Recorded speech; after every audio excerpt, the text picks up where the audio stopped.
Clip number 240۔ اس clip میں آپ قرآن پاک کی سورہ مائدہ کی آیت نمبر 23 سے لے کر 25 تک کی تلاوت، ترجمہ اور تفسیر قرآن صراط الجنان سماعت فرمائیں گے۔ بسم اللہ الرحمن الرحیم۔ ترجمہ، اللہ کے نام سے شروع جو نہایت مہربان رحمت والا ہے۔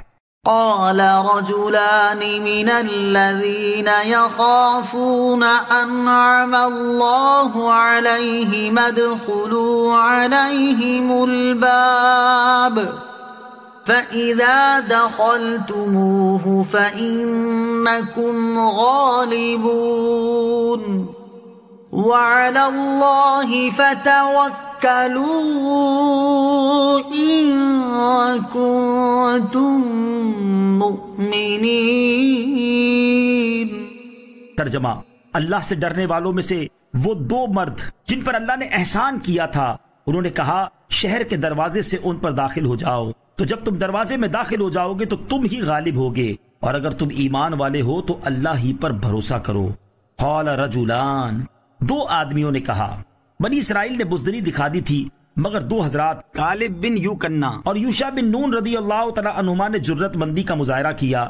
یہ دونوں حضرات ان سرداروں میں سے تھے جنہیں حضرت موسیٰ علیہ السلام نے جبارین قوم کا حال دریافت کرنے کے لیے بھیجا تھا، اور انہوں نے حالات معلوم کرنے کے بعد حضرت موسیٰ علیہ السلام کے فرمان کے مطابق جبارین کا حال صرف حضرت موسیٰ علیہ السلام سے عرض کیا تھا اور دوسروں کو نہ بتایا تھا۔ ان دونوں حضرات نے قوم کو جوش دلانے کے لیے فرمایا کہ اے لوگو، شہر کے دروازے سے ان جبارین پر داخل ہو جاؤ، اگر تم ہمت کر کے دروازے میں داخل ہو جاؤ تو تم ہی غالب ہوگے، اور اگر تم ایمان والے ہو تو اللہ تعالیٰ ہی پر بھروسہ کرو، کیونکہ اللہ تعالیٰ نے مدد کا وعدہ کیا ہے اور اس کا وعدہ ضرور پورا ہونا ہے۔ تم جبارین کے بڑے بڑے جسموں سے خوف نہ کھاؤ، ہم نے انہیں دیکھا ہے، ان کے جسم بڑے ہیں اور دل کمزور ہیں۔ ان دونوں نے جب یہ کہا تو بنی اسرائیل بہت برہم ہوئے اور بجائے جوش میں آنے کے الٹا انہی کے خلاف ہو گئے، اور انہوں نے چاہا کہ ان پر پتھر برسا دیں۔ قالوا يا موسى إنا لن ندخلها أبدا ما داموا فيها فاذهب أنت وربك فقاتلا إنا هاهنا قاعدون۔ ترجمہ، پھر قوم نے کہا اے موسیٰ، بے شک ہم تو وہاں ہرگز کبھی نہیں جائیں گے، جب تک وہ وہاں ہے تو آپ اور آپ کا رب دونوں جاؤ اور لڑو، ہم تو یہیں بیٹھے ہوئے ہیں۔ اِنَّا لَن نَدْخُلَهَا أَبَدًا، بے شک ہم تو وہاں ہرگز کبھی نہیں جائیں گے۔ بنی اسرائیل نے حضرت موسیٰ علیہ السلام کے ساتھ جہاد میں جانے سے صاف انکار کر دیا۔ صحابہ کرام رضی اللہ تعالی عنہم کی افضلیت، اس سے معلوم ہوا کہ رسول اکرم صلی اللہ تعالی علیہ وسلم کے صحابہ کرام حضرت موسیٰ علیہ السلام کے ساتھ والوں سے کہیں افضل ہیں، کیونکہ ان حضرات نے کسی سخت موقع پر بھی حضور اقدس صلی اللہ تعالی علیہ وسلم کا ساتھ نہیں چھوڑا اور ایسا روکھا جواب نہ دیا، بلکہ اپنا سب کچھ حضور اکرم صلی اللہ تعالی علیہ وسلم پر قربان کر دیا۔ جیسے حضور پرنور علیہ السلام تمام نبیوں کے سردار ہیں، ایسے ہی حضور اکرم علیہ السلام کے صحابہ کرام تمام نبیوں کے صحابہ کے سردار ہیں۔ صحابہ کرام کی جانثاری کے بارے میں جاننے کے لیے یہ واقعہ سماعت کیجیے۔ جنگ بدر کے موقع پر سرکار دو عالم صلی اللہ تعالی علیہ وسلم نے صحابہ کرام سے مشورہ فرمایا تو حضرت سعد بن عبادہ رضی اللہ تعالیٰ عنہ نے کھڑے ہو کر عرض کی، یا رسول اللہ صلی اللہ تعالی علیہ وسلم، آپ ہماری رائے معلوم کرنا چاہتے ہیں؟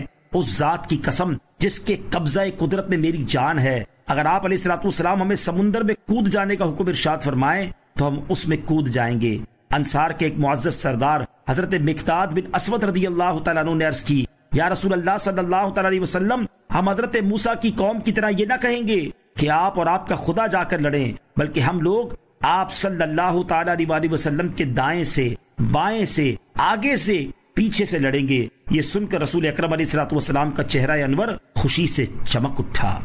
قال رب إني لا أملك إلا نفسي وأخي فافرق بيننا وبين القوم الفاسقين۔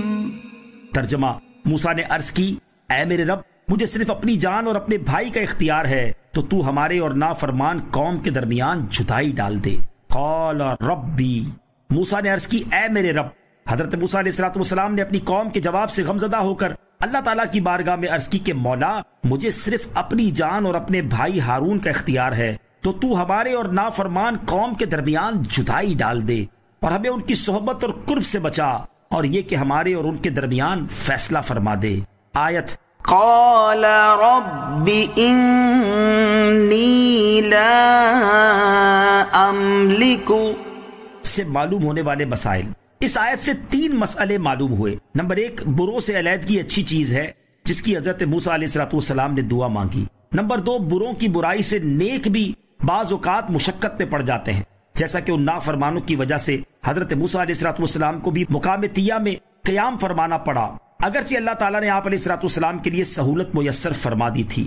نمبر 3، اچھوں کی صحبت سے برے بھی فیض حاصل کر لیتے ہیں۔ چنانچہ حضرت موسیٰ علیہ السلام کی برکت سے بنی اسرائیل کو مقام طیہ میں منو سلوہ ملا، پتھر سے پانی کے 12 چشمے ملے، اور وہ لباس عطا ہوا جو اتنے عرصے تک نہ گلا نہ میلا ہوا۔ صلو علی الحبیب صلی اللہ تعالی علی محمد صلی اللہ تعالی وسلم۔ مجھے اپنی اور ساری دنیا کی لوگوں کی اصلاح کی کوشش کرنی ہے انشاءاللہ۔